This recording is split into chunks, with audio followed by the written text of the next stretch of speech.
Hello everyone, ये है 29 जुलाई prelim booster का आर्टिकल।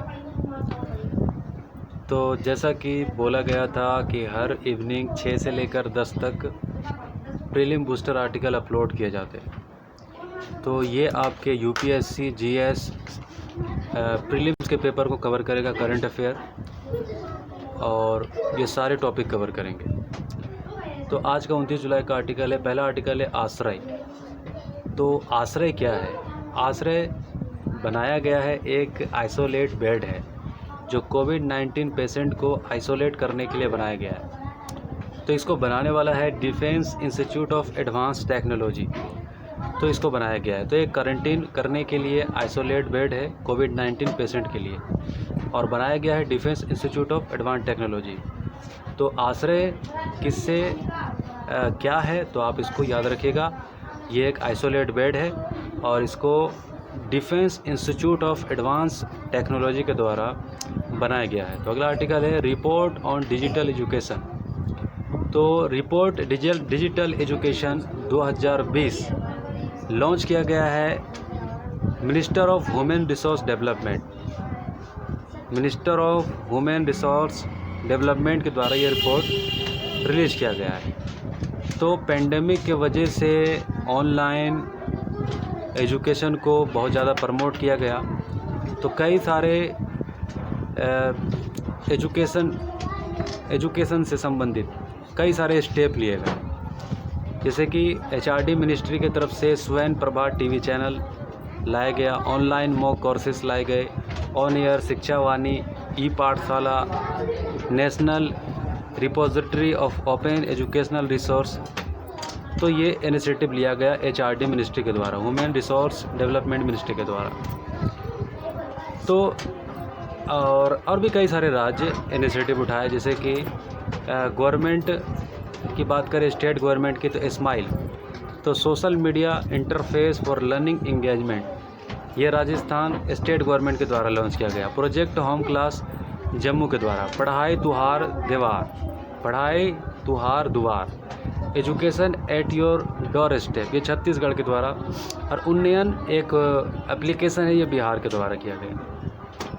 तो अगला आर्टिकल है cash fertility rate. Cash fertility rate मतलब जो बीमारी से जो मृत्यु हो जाती है, ठीक है। तो कैश फर्टिलिटी रेट में जून से लेकर जुलाई तक में, यानी कि हमारा 3.25% था, ठीक है, मतलब रेट था 1000 पर 3.25 था, लेकिन 1% और ज़्यादा कम हुआ, 2.25 हो गया। तो India's cash fertility rate progressively falling and currently 2.25। तो under the guidelines of central government, state government have focused on reducing the fertilities by effectively managing the severe cases and prioritizing care for the high risk population. The roadmap 3-tier hospital infrastructure along with the prompt and seamless patient management has helped consistent increase in the recoveries. तो cash fertility rate ये याद रखिएगा 3.25 से 2.25 हो गया, जो कि दुनिया में अभी फर्टिलिटी रेट बीमारी से मृत्यु दर जो सबसे ज़्यादा है वो भारत ने इसमें अच्छा काम किया है। अगला आर्टिकल है एयर पोल्यूशन लाइफ एक्सपेक्टेंसी। तो प्रीलिम्स इन्वायरमेंट से आर्टिकल रिलेट कीजिए। तो according to the air quality life index, एक एयर क्वालिटी लाइफ इंडेक्स के हिसाब से 42% ऐसे हमारे पार्टिकुलेट मीटर हवाओं में इस तरह से है जो काफ़ी हमारे लाइफ एक्सपेक्टेंसी को 5 ईयर्स तक जो है कम कर रही है, ठीक है, 5 साल तक। पॉल्यूशन के वजह से 42% आबादी हमारी भारत की ये प्रभावित है एयर पॉल्यूशन की वजह से। ये रिपोर्ट है according to the air quality life index. और तकरीबन 84% India's on air quality standard. तो बाकी जो पारामीटर स्टैंडर्ड एयर क्वालिटी, जो ग्लोबली जो पारामीटर है एयर क्वालिटी के, वो हमारे हिसाब से 84%, फिर भी हमारी आबादी जो है गंदी हवा में ही सांस ले रही है। और ख़ास तौर से उत्तर प्रदेश की बात करें तो इसके वजह से, पॉल्यूशन के वजह से वहाँ की लाइफ एक्सपेक्टेंसी 10 साल कम हो गई है, ठीक है। तो ये एयर क्वालिटी लाइफ इंडेक्स ये आर्टिकल था। अगला आर्टिकल है ARDF।